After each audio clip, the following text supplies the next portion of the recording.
Um, so onto the stress, onto like the physical. So the thing about stresses is it's not just our perceived, stress used to be like, oh, so stressed, I have so much to do.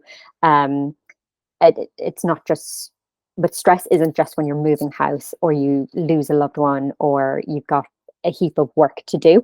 Stress is anything that triggers this response in our body. So this response is your nervous system takes in information either from your internal environment, like your physiology, your organs, your blood, like, your blood sugar, things like your gut.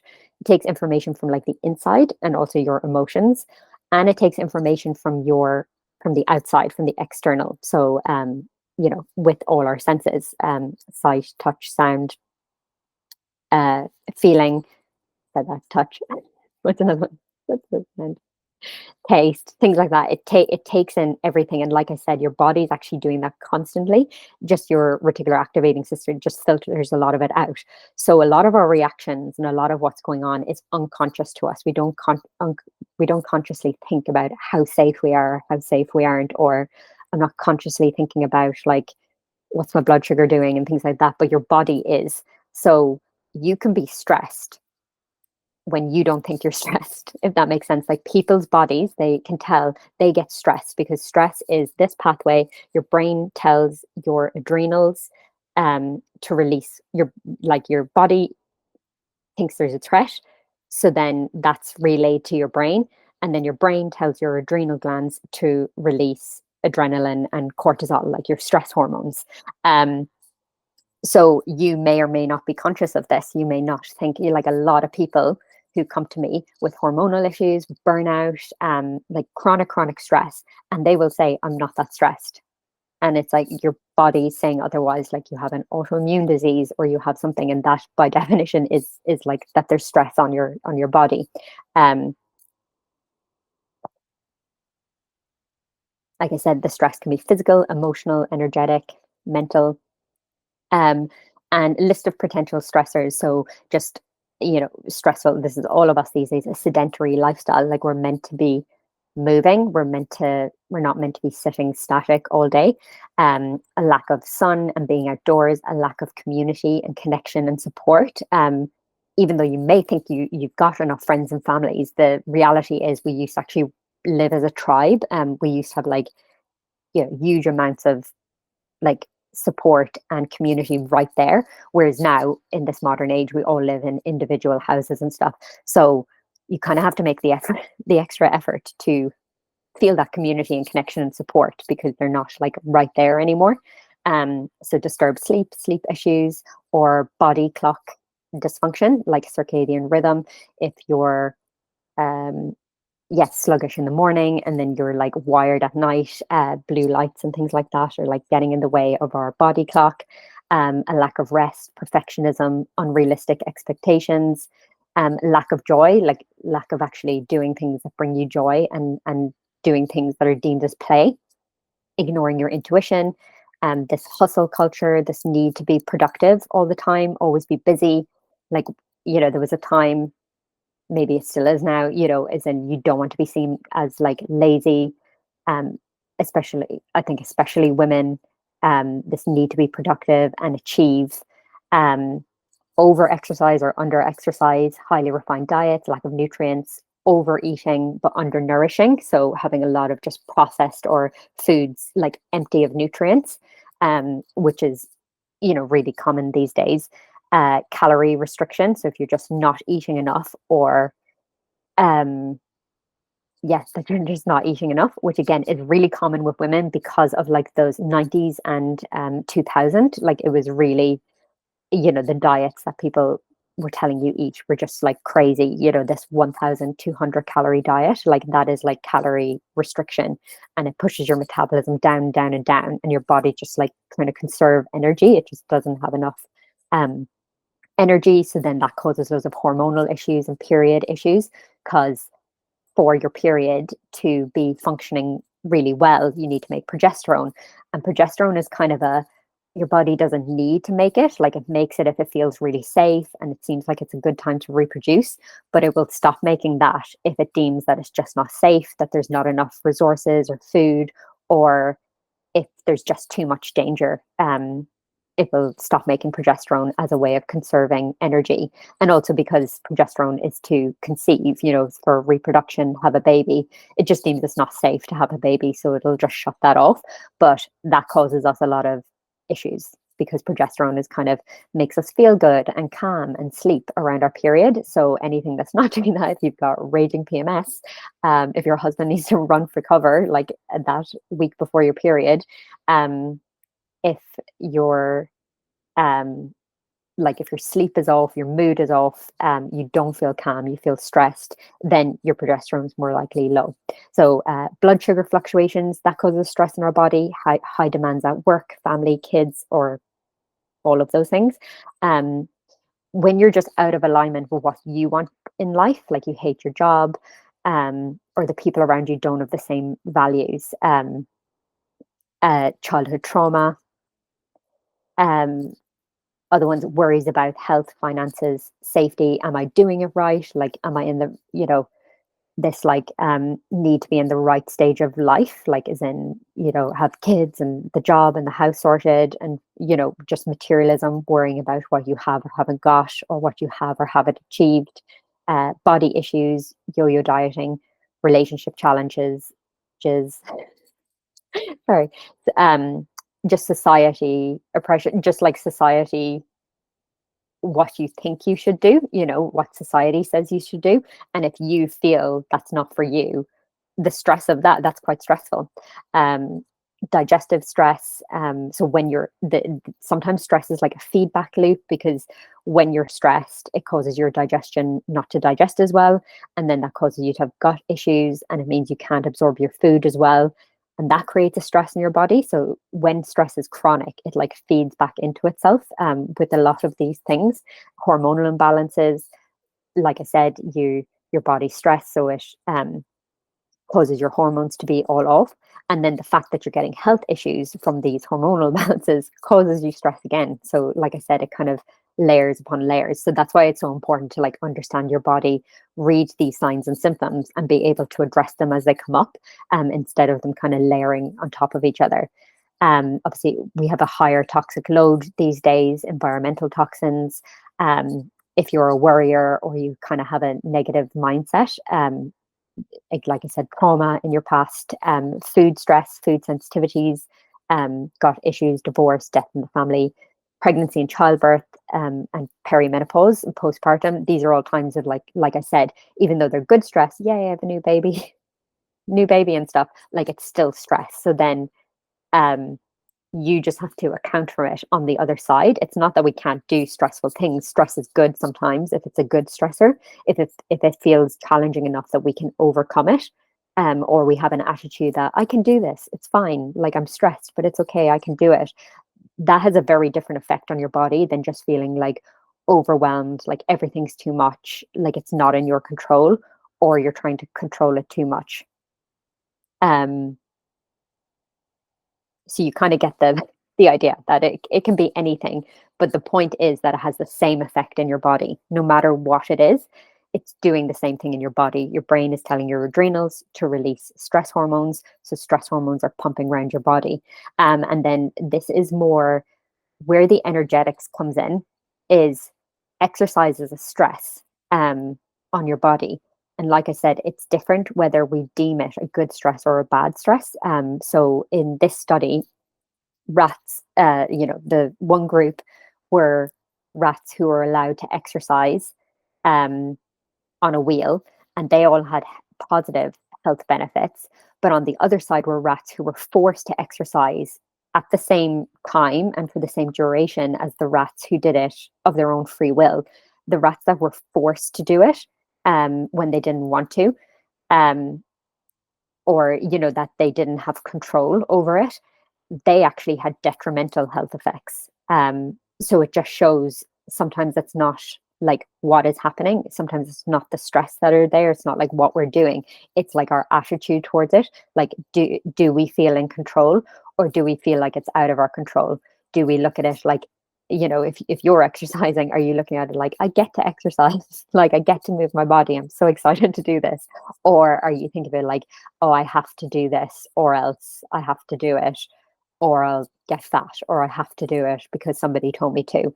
Um, yeah, the energy of which you approach something, and that goes for any stress in your life as well. You can work on your mindset to reframe how you see things, um, so that it isn't the same type of stress on your body. I think I've talked about this. Yeah. So, like I said, a lot of people on Instagram, you see people regulate your cortisol, regulate your cortisol, but cortisol doesn't have a mind of its own. It's our nervous system's taking everything in, like I said, from inside and outside our bodies, whether we're aware of it or not. And then that tells our brain to release cortisol. So cortisol isn't just, you don't have a cortisol problem, like you have a nervous system problem, because if cortisol is constantly going, if you constantly feel like you're stressed, that's because your nervous system is constantly in survival mode. It's stuck in a stress response.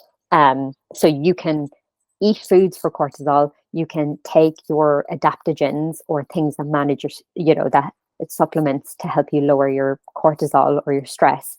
But if your nervous system is stuck on, then you're constantly going to be chasing your tail. You're constantly going to have to eat more healthy foods. You can't deviate from that, or you're going to be constantly looking for things to catch up with the cortisol and its demands on your body, because cortisol, actually making it, and then its effects on the body are very expensive energy wise. It uses a lot of our nutrients, fuel, resources, vitamins to actually keep running like that.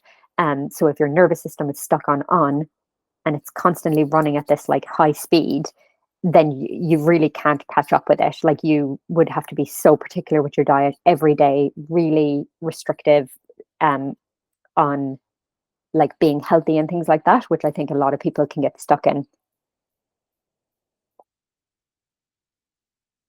And it comes at the expense of, like I said, good skin, healthy hair. Like, it'll take all the energy away from things that you want, like glowy skin, collagen, um like hair, like energy for doing things you find fun. It'll take all that to keep the stress response going. So cortisol itself helps to increase the body's energy in times of stress for survival, or when you need to be productive or focused. So like I said, sometimes it's good stress. Sometimes you want to, okay, I've got to sit down and do some work and stay focused. Like, even when, I don't know if you've heard of like flow state, that's, when you get caught up in a project or something you're doing, and you're like, time just passes and you're like, oh my God, like, as in, you're not thinking anything at the time. It's not negative, it's not positive, like, you're just into it, you're just doing it.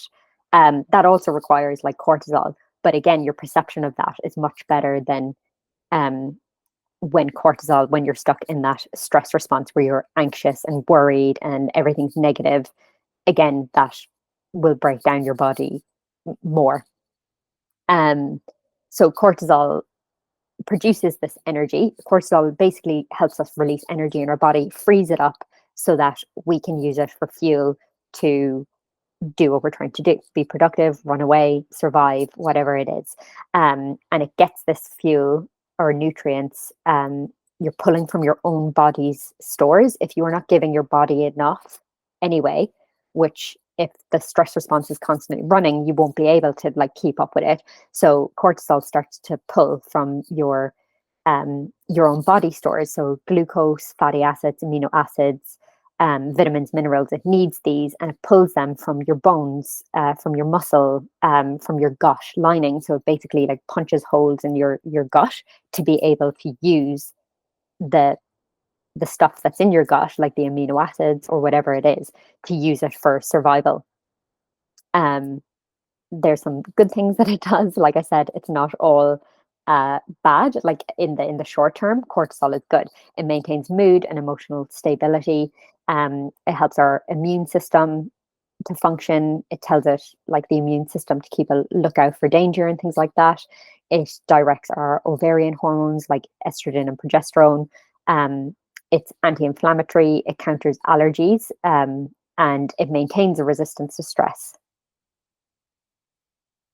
And also, it promotes at the beginning. It actually promotes the breakdown of fat, but when it's been activated for too long, it starts to break down the body. So, glycogen, like in your liver, is broken down, bone is broken down, your muscles are broken down, and your gut lining, and your immune system gets overactive, um, until it, like I said, when you get to stage 3, or when cortisol starts to run low because it's been running so high for so long, you're going to actually struggle to fight infections and things like that, because your immune system's so dysregulated by that time. And you can get things like leaky gut, like I said, the immune system issues, brain fog, fatigue, weight gain, inflammation, hormonal issues, aches and pains. So it's important to remember, you don't just burn out. Like, there's a period before it, and it can be years. It can be years. Like, I imagine I was in stage 1 to 2 for years, before I actually burnt out. So in one way, I think, like, my body did really well, but when it gave up, it gave up. Um, I didn't realize I kind of blamed pregnancy and postpartum, when in fact they were only a small piece of they were like the straw that broke the camel's back, as they say. So stage 1 is kind of that you're tired but wired, you're kind of stressed, you're on edge, irritable. You may be like quick to react, or defensive or reactive, like feeling like, I'm so busy, like it's always me who has to do everything, I'll do it all myself. Kind of a bit anxious. You might have trouble falling asleep at night, staying asleep, and you might get up to wee in the middle of the night and struggle to get back to sleep. In stage 1, you might be feeling anxious on waking, and you might be relying on like caffeine for energy, or sweets, or not particularly lots of sleep actually at this stage. I don't know why that's there, but you're kind of restless, you can't relax, you always need to be busy, you can't sit still, and you might start to gain weight, like especially around the middle. That's more towards like stage 2, I would say. Maybe you have blood sugar dysregulation, um, and you can't focus on one task at a time. You can't sit still or meditate. You might just think, I'm not like a meditation person. Avoid doing things for fun because it's like unproductive. You want to be productive. Yes, and you may have PMS and mood swings and just lots of like overthinking.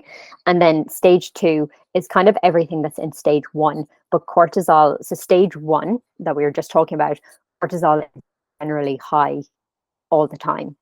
Um, so that's why you get all of these issues. And then stage 2 is cortisol starts to get a bit confused, and it's kind of high when it should be low, and it's low when it should be high. So cortisol technically should be high in the morning, and then um, over the day it gradually dips down, and it really starts to come down before you go to bed at night. And then as you sleep, it kind of starts to come up again about like 3 or 4 a.m. And then peaks in the morning. So that should be the curve. But when you're in stage 2, you'll wake up and your cortisol will be down. You may feel just really groggy when you wake up, like slow to start, um, or you could wake up with like really bad anxiety and racing thoughts and overthinking and worry. So you'll kind of go between the two. Um, what have I said here that's like different? Yeah, like I said, all the same thing as number 1, but then at nighttime, especially, your cortisol might rise, and you might get like a second wind and find it hard to go to sleep. So if you're up scrolling and things like that, and you just can't sleep, that could be your cortisol is like the wrong way around. It should be low as you go to bed at night. It should be high in the morning. And what are the root causes of stages 1 to 2? Just like we said, all those stresses, overexercising, lack of sleep, everything that I said about stress a while ago. Um, and then stage 3 is low cortisol or burnout.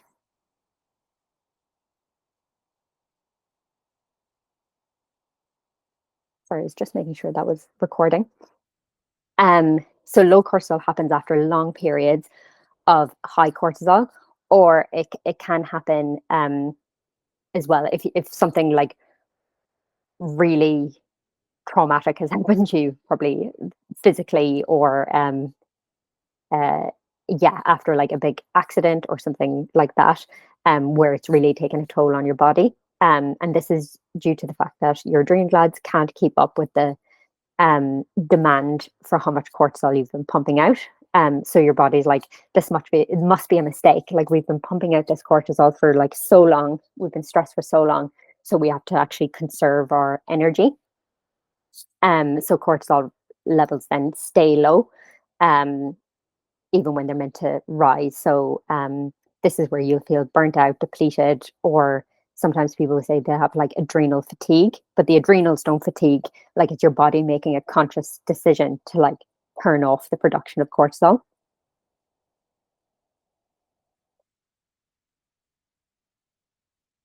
So this is where you wake up. This is what happened when I was burnt out. I would like wake up, I would just have like no energy. I was just so tired. I picked up every bug and flu. I had like severe brain fog, no concentration, focus. I just literally wanted to lie there all day and like stare into space. Like you don't heal well. You're no energy, no motivation. Like you feel like you're need a nap after exercising, if you can even exercise. I used to like a walk that I do all the time, and it literally felt like I was running a marathon. Like my legs, everything felt heavy. Chronic headaches, lightheadedness, period problems, and gut issues. I had like rashes, dizzy spells.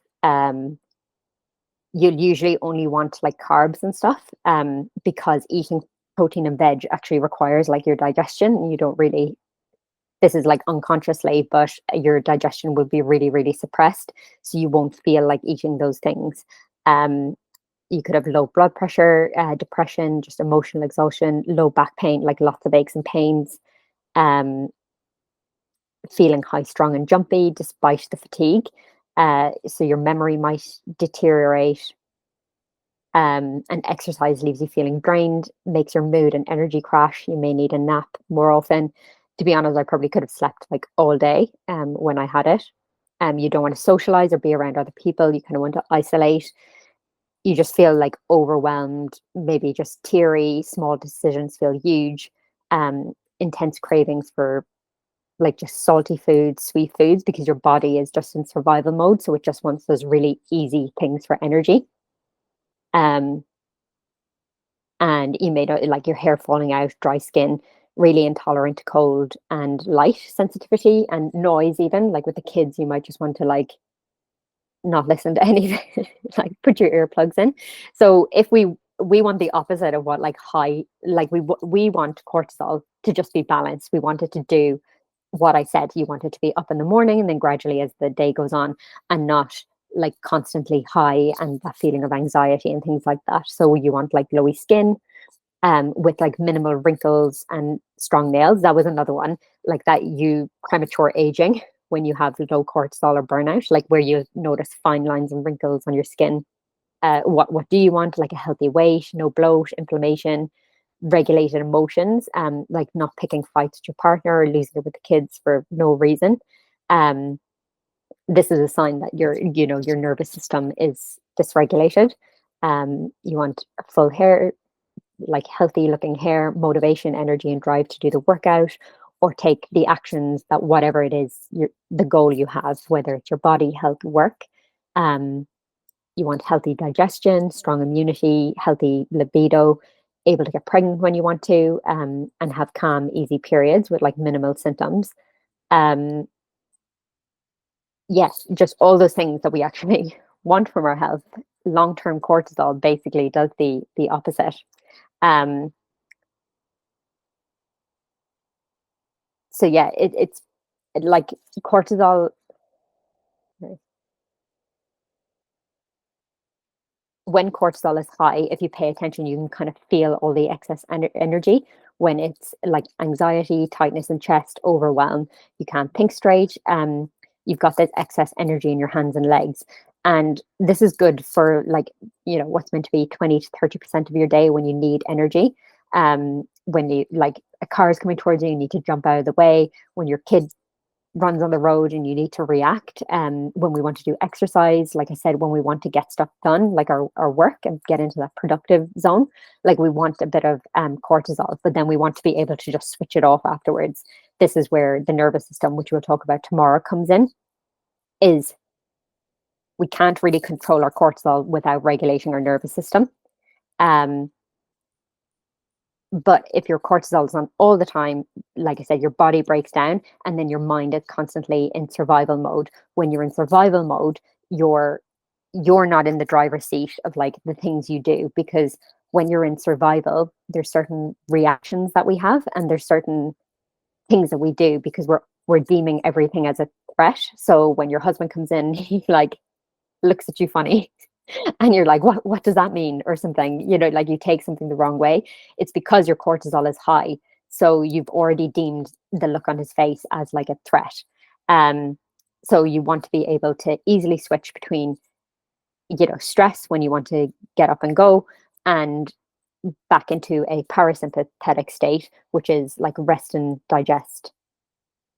And then there's some long-term effects, like if it's really long-term imbalanced cortisol, you'll end up burnt out, depression, lots of digestive problems, chronic digestive problems, IBS, uh, body aches and pains, sleep problems, weight gain, diabetes, osteoporosis, autoimmune diseases, and lots of other things there. Yeah, so you want to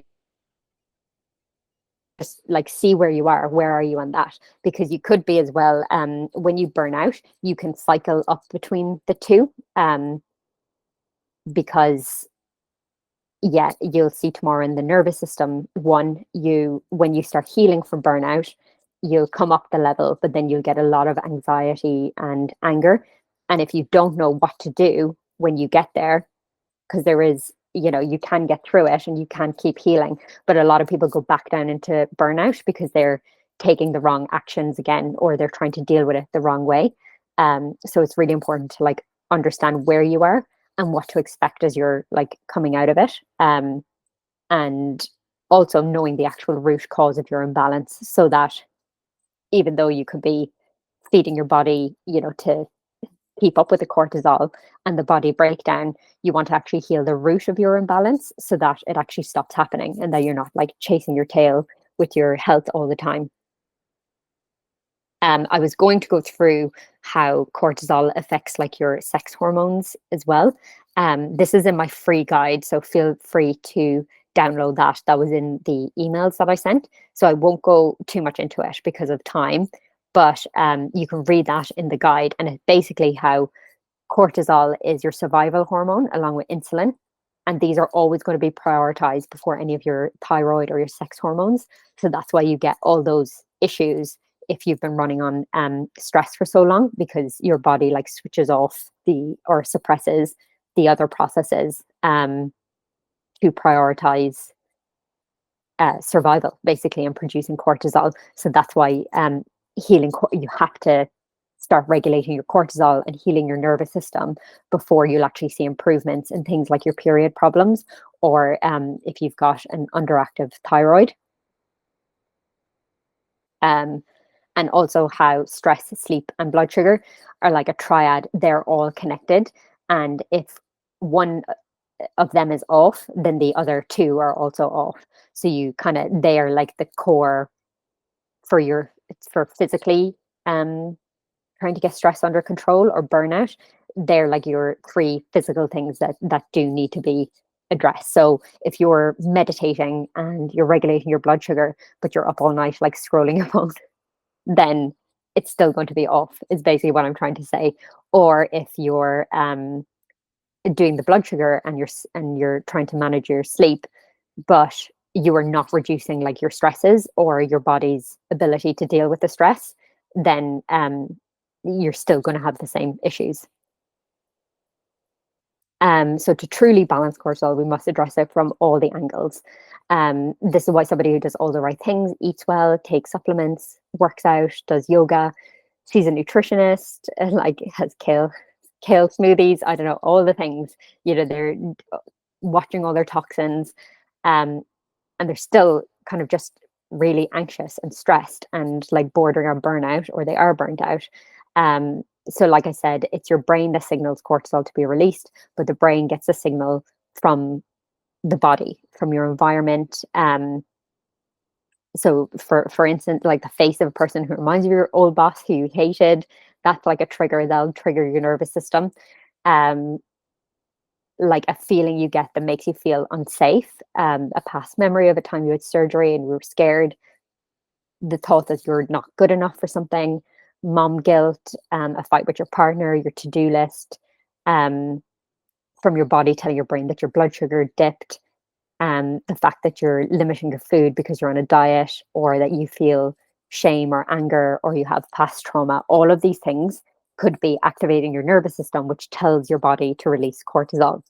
So you do have to work on your mindset, your emotions, releasing old energetic blocks in your body, with things like breath work or EFT tapping, things that I do with you in Revive.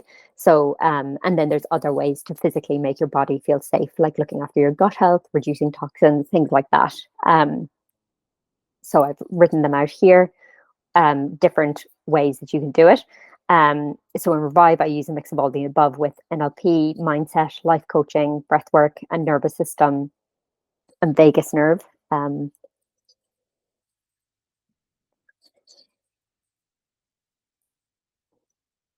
um, and this is my framework for Revive. So I might actually go through this tomorrow, or one of the shorter ones, because of time. I don't want to make these too long, because I want you to get a really good grip of like what I'm saying. But basically, with regulating your nervous system, with managing your stress and healing from burnout, you first have to know like what your symptoms actually mean, and understand the messages coming from your body, and actually start tuning into our body. This is the thing: when you're in a stress state, you actually become really disconnected from your body.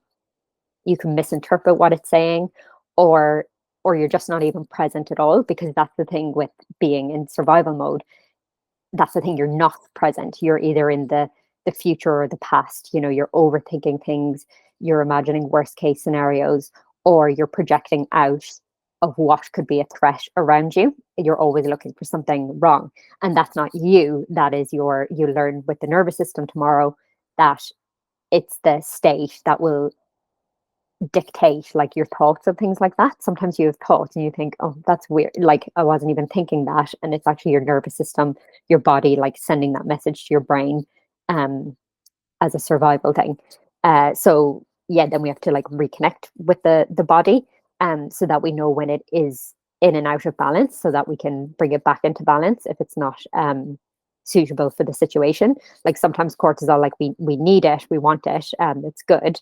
But when you realize, when you get to grips with your body, when you get in tune and you kind of realize, I shouldn't be actually feeling like this right now. You know, I'm actually safe. There's nothing going on. Why do I feel stressed? And you have to learn to reconnect with your body to bring it back into balance.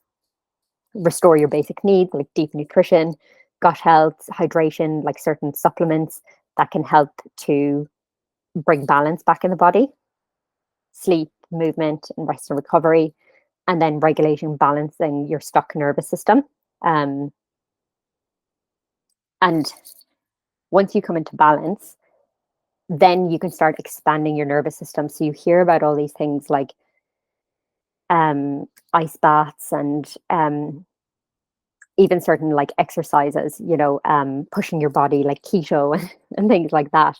Is when you're burnt out and stressed, they're not a good time to be doing those things. It's not a good time to be pushing your body. Your body is already stressed. So when you push yourself, it pushes you back further into the dysregulation that you're already in. So you have to actually regulate and come back into balance before you can expand. Then you can expand your nervous system so that you can do things without actually getting as stressed. So for example, like as in now, doing something before that would have really caused me to go into like a stress response. Um, like something, say my husband Jeff said something or something like that. And before, when my window of tolerance or bandwidth was low, like I that would have like sent me into either like overthinking, anxiety, or like, you know, getting angry about it or something like that. Whereas now my nervous system is calmer. I have a bigger window of tolerance or a bigger bandwidth. And he'll say the same thing now. And it might, like, your nervous system would still be like, hey, like, little bit of a trigger, but I'm not as like reactive to it. It just I'm able to like think about it more clearly. Whereas when you're in the stress response, when you're really dysregulated, it's hard to think straight. You can't have that same control over your thoughts and your emotions. So it's not about never being stressed or never having triggers. It's about being able to quickly recover when stressed and not get stuck there. Um, oops. Releasing old beliefs and mindset patterns, because if you are stuck in like a negative mindset, or you have these limiting beliefs based on your past, or these underlying beliefs that you're not good enough and things like that, that is constantly sending you into a survival mode without you consciously being aware of it. And that will keep you sick, and keep your body stressed. And it's also about releasing stored emotions and trauma in the body. I will say, like, as in, you may want to work, like, if you have big trauma, you know, you would want to be working with a specialist, like, as well as doing this work. But definitely for me, this was like the missing piece, to really just getting out of like anxiety and stress all the time and back into more the present and calm and just feeling happier most days, and definitely and healthier, like I said, for my periods to just come back into balance. And then you can revive. So just getting that joy back in your life, being able to move up and down states and things like that easily. Um, and yeah, you feel like you can take on more and not get stressed as easily. And if you're not stressed as easily, you won't get sick as much. Your body can heal. So that's just another way of looking at it there. So what to do to regulate cortisol? Um, like physically, you want to eat consistently throughout the day, every 3 to 4 hours. You do this because when your blood sugar drops too low, your body releases cortisol, and you want to take the foot off the cortisol pedal. You want your body to stop doing that as much. So eating consistently throughout the day makes your body feel safe. It's all about safety. So adding electrolytes, and or a pinch of salt or tartaric acid to your water to replenish minerals, because you use these up very quick when you're stressed, so you have to replace those. Get out in the morning sun within 30 minutes of waking. And this is because if your cortisol is low or dysregulated in the morning, this gets it more regulated, because the sun tells your body kind of what to do with cortisol or what level it should be. um, Consider supplements, like, and it depends on where you're at. A multivitamin, omega 3s, magnesium, and maybe an adaptogen. But like I said, check with your practitioner. Depends what your other medications you're taking and things like that, and it depends where you are. Because, like I said, if you're in stage 1 or 2, it's much different than stage 3 cortisol. Sorry, I do not have a big enough glass of water. So aim for 25 to 35 grams of protein per meal. So that's about a palm-sized amount of like chicken or fish. Um, like I said, I go through all these. There's whole weeks dedicated to the parts of this. So this is just very quick action steps you can do. I obviously lead you through this like in depth, but we only have today. So to talk about this particular topic, eat your meal within 60 minutes of waking. Again, it just makes your body feel safe. Um, Avoid coffee and alcohol. Just while you're healing. This isn't like forever, but if you're like burnt out or you're chronically stressed, these things just aren't helping, or really just reducing them. And like I said, doing things to regulate your body clock and your circadian rhythm. So no blue light at night and things like that, and dimming the lights. Um, I go in depth about sleep as well in my programs.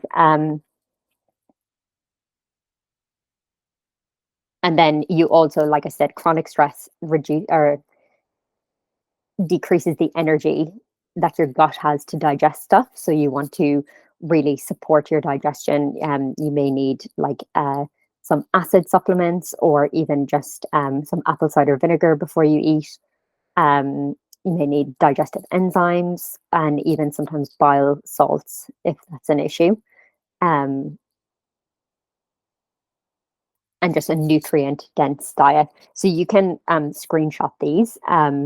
Like I said, we go into all of these really in depth. Yes, so I'll see you tomorrow for the nervous system one. Just message me if you have any questions. And